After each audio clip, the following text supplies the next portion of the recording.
modo genérico, a gente fala sobre menopausa, sobre todo esse período que engloba a pré-menopausa, que é de 2 a 8 anos antes já do último ciclo, que às vezes uma média de 4 anos, até a última menstruação, e se estende então, que seria, o nome certo seria climatério, que é a fase depois que cessam as menstruações até os 65 anos. No geral, algumas modificações são bem comuns, principalmente os fogachos na menopausa, que ocorrem em 80% das mulheres, tem muitos calorões que com sudorese, que sobem no rosto, que podem atrapalhar o sono da pessoa, causando insônia.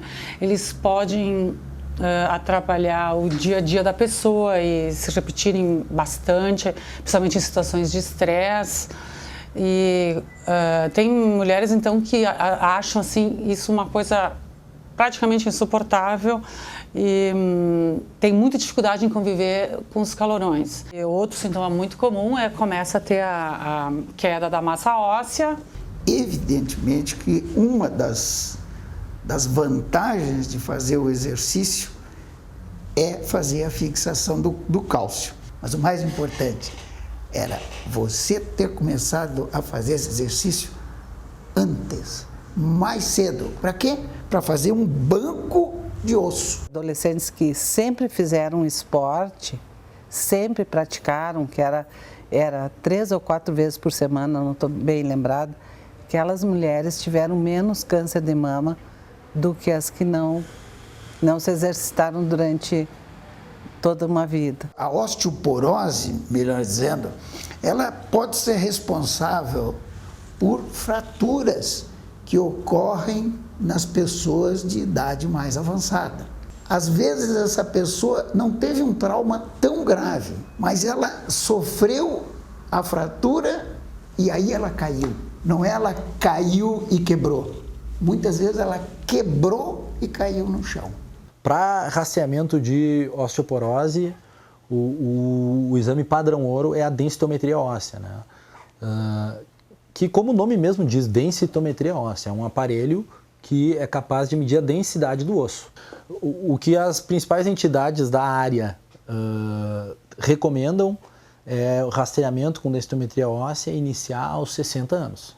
Como a menopausa gira em torno dos 50 anos, né, alguns especialistas julgam que esperar até os 60 anos para fazer a primeira densitometria é uma janela ampla, né?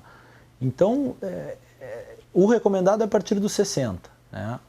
Mas alguns colegas vão recomendar para fazer a primeira antes, né? Os exames de rotina da menopausa, eles são basicamente os que durante o menarcme, também durante a fase reprodutiva da mulher, ela tem que fazer a prevenção do câncer, em primeiro lugar, que é o câncer de colo de útero, que é o citopatológico, ou o Papa Nicolau, a mamografia depois dos 40, todas as mulheres devem fazer. O câncer de mama é o tumor mais frequente em mulheres no Brasil e no mundo. E é a principal causa de mortes por câncer no mundo também. Fatores de poluição, de meio ambiente, de estresse, de depressão, tudo isso está ligado a uma maior incidência de câncer de mama. Também comidas gordurosas, álcool, não ter tido filhos. Hoje em dia as mulheres não querem ter filhos cedo, também é um fator que piora, aumenta a incidência de câncer de mama. Tem que ter filho antes dos 30 anos para a prevenção do câncer de mama. Se ela menstrua muito cedo, ela é alto risco para câncer de mama. Se ela para de menstruar muito tarde, também é alto risco para câncer de mama. Não ter filhos. O que o SUS disponibiliza hoje, pelas leis federais e estaduais, é o rastreamento somente a partir dos 50 anos de idade para câncer de mama.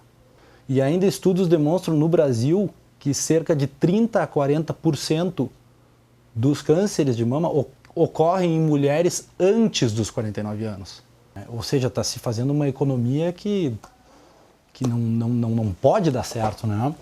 O que se tem de rotina, conforme o Colégio Brasileiro de Radiologia, a Federação Brasileira de Ginecologia e Obstetrícia e a Sociedade Brasileira de Mastologia, é que o rastreamento inicie a partir dos 40 anos de idade. que se faça mamografia anual. Antigamente se dava indiscriminadamente hormônio para todo mundo tomava hormônio, todo mundo achava ótimo, e os laboratórios traziam hormônios de graça, todo mundo, era hormônio todo mundo, direto. Aí veio aquele estudo americano que mostrou que aumentava muito o índice de câncer de mama em quem fazia hormonioterapia combinada por mais de 10 anos, e também aumentava o risco de infarto e de derrame. Que existe um uso abusivo de hormônios pela sociedade em geral. Eu não estou falando só da reposição hormonal na mulher, mas eu estou falando também em hormônios-like substâncias, como no caso das academias, uma série de, vamos dizer assim, medidas que estão sendo adotadas em nome da juventude eterna, do corpo, e talvez a gente não esteja medindo o impacto disso ao longo do tempo. É uma controvérsia muito grande. Muitos dizem que não se deve usar praticamente nunca, porque tem um potencial oncogênico, né, para mama, tá? Para endométrio, tá? Já outros não enfatizam tanto esse, depende muito do risco, tá? O risco-benefício, tá? Tem pessoas que não conseguem ficar sem uma medicação porque tem fogachos, né, os calorões, suadores, não dorme, né, desinteresse sexual, né, o casamento desagrega, né, com esse tipo de alteração. E então é muito individual. 80% dos cânceres de mama são hormônio dependentes. 80%. Então, é óbvio que é uma questão de risco-benefício, de risco, tempo, dose, benefício.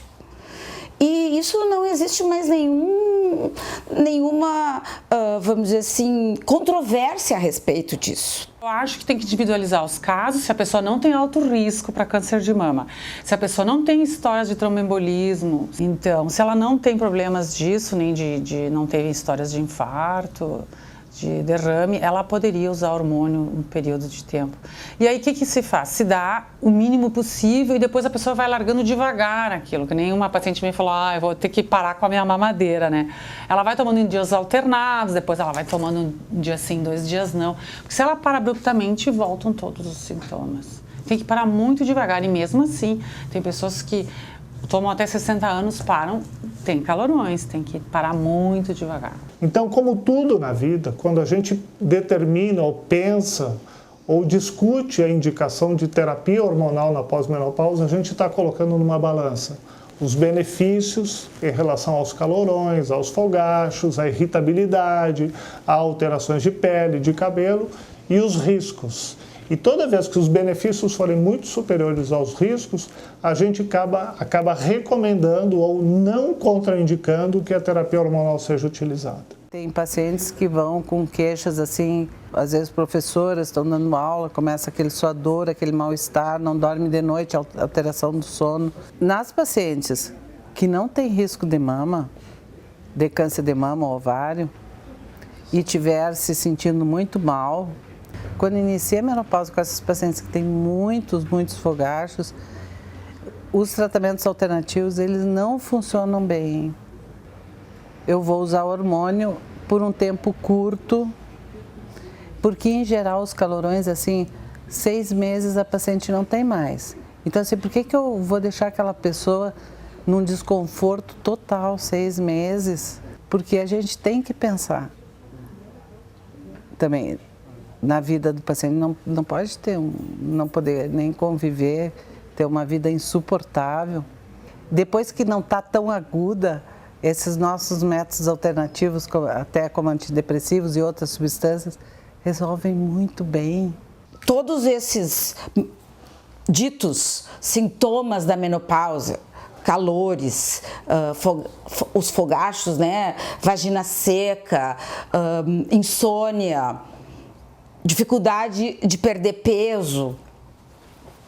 Tudo isso tem a mesma origem, que é uma baixa dos hormônios produzidos pelo ovário, mas que, se for dado o tempo necessário, que cada corpo é um corpo, nós teríamos talvez a ajuda de uma outra glândula que entra aqui no jogo, que é a suprarrenal, que faria uma conversão de gordura periférica em hormônio disponível para que substitua o hormônio que era produzido pelo ovário. Então, existe uma fase aí de transição que ela é muito importante de ser acompanhada.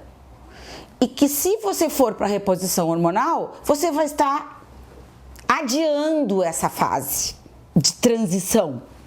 Porque nem todas as mulheres que já estão em plena pós-menopausa sofrem de um mal, entre aspas, como é o que está sendo vendido por aí.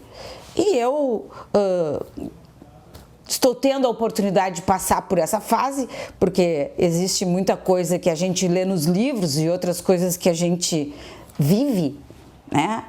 E que eu acho que existe muito exagero e muita descompensação e no fundo sempre tem aquele medo de envelhecer. Que quanto melhor o estado da saúde dela, menos sintomas ela vai ter. Então, o peso adequado, não estando com a glicose aumentada, o colesterol aumentado.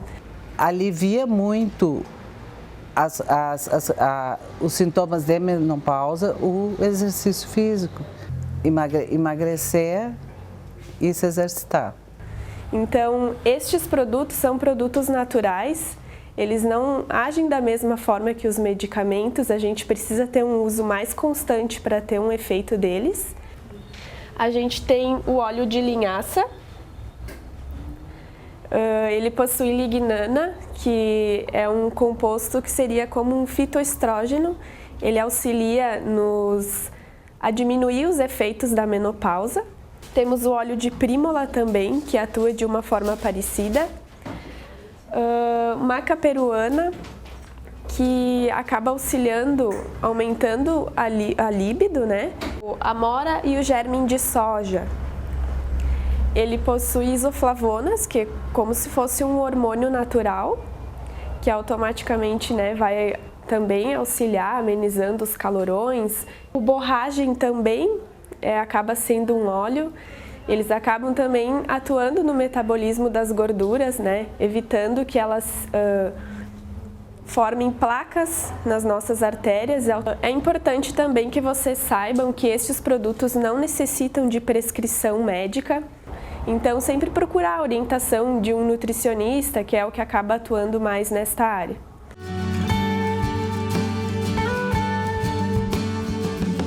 O câncer, na verdade, não é uma doença única, são várias doenças. E elas são bastante diferentes entre si. Todas elas têm o nome de câncer porque elas se caracterizam por uma proliferação não controlada de células que não deveriam estar proliferando, deveriam estar quietas e elas estão crescendo sem parar. Por que acontece esse descontrole da célula? Porque existe uma quebra do DNA. O DNA é aquela molécula no núcleo da célula que controla todas as ações da célula, inclusive a proliferação celular e o fato dela estar crescendo ou não. Quando o DNA quebra, esse controle é perdido e a célula vai crescendo sem parar, ela começa a invadir tecidos vizinhos onde ela não deveria estar presente e começa a caminhar pelo corpo, aparece em outros órgãos, né? Ela se dissemina principalmente através do sangue e dos canais linfáticos e pode aparecer em lugares distantes de onde ela se originou. Por que o nosso DNA quebra? Por várias razões. Muitas são razões ambientais, como, por exemplo, a ação da luz do sol sobre a nossa pele, causando quebra do DNA da pele e facilitando o aparecimento de câncer de pele, por exemplo. Outras através de produtos químicos, como por exemplo o cigarro, que é o mais importante deles, né? O tabaco tem várias substâncias, mais ou menos 400 substâncias, que quebram o DNA das nossas células. Então, se ao longo de vários anos a pessoa fuma e submete o seu DNA à ação do tabaco, aquele DNA vai estar quebrado no pulmão, que é onde realmente o tabaco tem mais ação, mas também em outros órgãos, e essa quebra do DNA leva ao aparecimento do câncer de pulmão, ou do câncer de boca, ou do câncer de pâncreas, de vários tipos de câncer. Outros fatores que podem causar câncer, por exemplo, a presença de vírus. Vários vírus são causadores de câncer, e a gente sabe hoje que vírus e bactérias, inclusive, podem causar câncer. Nós temos uma bactéria comum no nosso estômago, o chamado Helicobacter pylori, é uma bactéria que está bem envolvida como causa do câncer de estômago. Nós temos a hepatite C e a hepatite B, que são causas importantes de câncer de fígado, por exemplo. Algumas regiões do mundo, como por exemplo na China, onde a hepatite é muito frequente, o câncer de fígado é o câncer número 1, mostrando a importância, às vezes, dos vírus como causa do câncer. Felizmente, nós estamos desenvolvendo vacinas, como vacina para a hepatite B, e no sul da China, onde as crianças, por exemplo, precocemente tinham câncer de fígado, nos últimos 10 anos tiveram uma queda expressiva do número de câncer de fígado, porque nós controlamos esses vírus através da vacina. Vários outros fatores estão envolvidos no aparecimento do câncer pela quebra do DNA. Os hormônios, a nossa dieta e vários hábitos outros que a gente, inclusive, não sabe identificar bem por que eles causam câncer. Produtos químicos presentes na indústria, poluição do ar das cidades provavelmente é um fator importante, ou seja, são várias as causas do aparecimento do câncer. Como eu falei antes, o câncer, na verdade, é um conjunto de doenças que vão desde uma leucemia, que é um câncer do sangue, até um câncer do útero ou um câncer de pulmão, que são doenças muito diferentes entre si. Apesar de elas se chamarem câncer, o tratamento de cada uma é totalmente diferente do tratamento da outra. O método como se trata, o tipo de cirurgia ou não cirurgia, a quimioterapia, a radioterapia, são muito dirigidos para o tipo de câncer que a pessoa tem. Quais são os cânceres mais comuns que nós temos na nossa sociedade, principalmente no Brasil hoje em dia, né?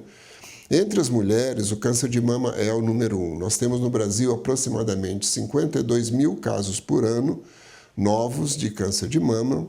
A mamografia, como é um exame radiológico, uma radiografia das mamas, feita através de um feixe de raio-x que atravessa as mamas, e com isso a gente consegue analisar todo o órgão, né? E com isso também identificar os pequenos nódulos e calcificações que podem ser cânceres ou não, né? Vou posicionar a paciente. Essa aqui é uma compressão que é feita na mama. Não é para ficar assustada, não é para ficar apavorada, pode ficar tranquila. Não dói, é um pouco desconfortável, mas não é doído. Eu acabei de fazer a mamografia, eu quero dizer para todos que não é doído. A gente sente levemente uma pressão, mas nada tão desconfortável como as pessoas pensam. O ideal é que seja feita uma mamografia anual para paciente acima de 40 anos. Anualmente deve ser feito esse rastreamento. Com isso consegue detectar nódulos de 2 milímetros, que são nódulos muito menores do que seriam palpáveis, né? Um nódulo palpável precisa ter no mínimo 1 centímetro cúbico, então às vezes o nódulo que a gente detecta na mamografia ele demoraria ainda 2 ou 3 anos para ser palpável. Então isso que propicia, esse é o grande diferencial da mamografia. Nos últimos anos nós tivemos grandes avanços no subtipo de mama HER2 positivo. Nós temos medicações que são alvo molecular, que não são quimioterapia, que agem diretamente sobre essa proteína superexpressa, né? E nós tivemos também avanços no tratamento da hormonioterapia metastática, grandes avanços, né? E o que a gente espera é que para os próximos anos a gente venha ver mais coisas. Então, antes uma doença avançada que tinha um prognóstico mais restrito, hoje nós sabemos que nós temos outras possibilidades terapêuticas, né? E o futuro é promissor, tem muitas mais drogas chegando por aí. No sistema privado, no sistema que tem convênio, as pessoas têm acesso a todas as medicações que estão disponíveis em qualquer lugar do mundo. No SUS, entretanto, né, esse medicamento eventualmente poderá nunca estar disponível, porque geralmente esta tecnologia, estas novas drogas, elas são muito caras para o padrão internacional e muito mais caras ainda para o padrão da nossa população. E o SUS, tendo um orçamento, né, limitado, né, e aqui cabe o comentário que o Brasil gasta em saúde, né, por habitante, né, números equivalentes a de muitas nações africanas. Muito abaixo do que se gasta na Argentina, muito abaixo do que se gasta no Uruguai, muito abaixo proporcionalmente do que se gasta em outros países da América Latina. Uma das coisas que rapidamente o sistema de saúde total, global, tanto privado quanto público, tem que fazer é estudar de forma muito clara, consistente, pragmática, né, como vamos incorporar a tecnologia que se desenvolve em todo o mundo. E certamente isto tem que ser feito de acordo com a nossa realidade, né? E nós temos que fazer um acordo social, nós, sociedade, médicos, né, e eventualmente governo, para dizer e responder uma pergunta que é fundamental e que tem que ser abordada. Quanto vale a vida de uma mulher com câncer de mama? Existe uma lenda de que já existem tratamentos curativos para todos os tipos de câncer e que eles não são introduzidos porque a indústria teria interesse em manter pacientes com câncer para vender remédio, né? Evidentemente que isso é um absurdo total, isso não existe, até porque as pessoas da indústria e seus familiares morrem de câncer, tanto quanto qualquer pessoa da rua, e os médicos igualmente morrem de câncer, têm câncer e seus familiares também. Se existisse essa droga milagrosa, a primeira pessoa a querer pôr ela à disposição do público seria a própria indústria, porque é uma indústria que estaria realmente destinada a um enorme sucesso comercial se houvesse uma cura do câncer. Essa cura não existe no momento, mas ela certamente virá nos próximos anos para todos os tipos de câncer. Eu não vejo que daqui a 30, 40, 50 anos as pessoas estejam ainda morrendo de câncer. O câncer é uma doença muito ligada ao envelhecimento, porque quanto mais tempo a pessoa vive, mais probabilidade ela tem de ter uma quebra do DNA, porque ela está exposta a mais fatores de quebra de DNA, tanto que é uma doença muito rara em criança, e quanto mais idoso, mais chance a pessoa tem de ter câncer. E as pessoas hoje em dia estão vivendo muitos anos, muito mais. Hoje a idade média tem subido de uma maneira assustadora nos últimos 30 anos. Hoje nós vemos pessoas de 90 anos ou mais com uma vida absolutamente normal, dirigindo automóvel, trabalhando, sendo ativas. E essas pessoas fazem com que o número de câncer aumente na sociedade, porque é um público mais idoso, com mais chance de ter a doença. No futuro, quando isso realmente for eliminado, e com certeza isso será eliminado, o risco de câncer,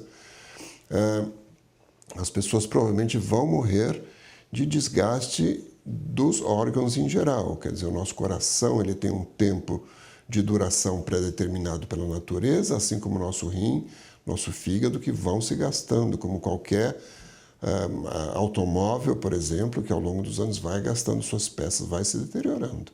O câncer não é uma fatalidade de todo mundo que vai ver muito tempo, ele vai ser dominado no futuro e o homem vai ter uma possibilidade de viver até o máximo que a natureza permita e que os seus órgãos permitam. Mas nada é mais impactante do que diagnosticar precocemente. E isso se consegue usando a mamografia.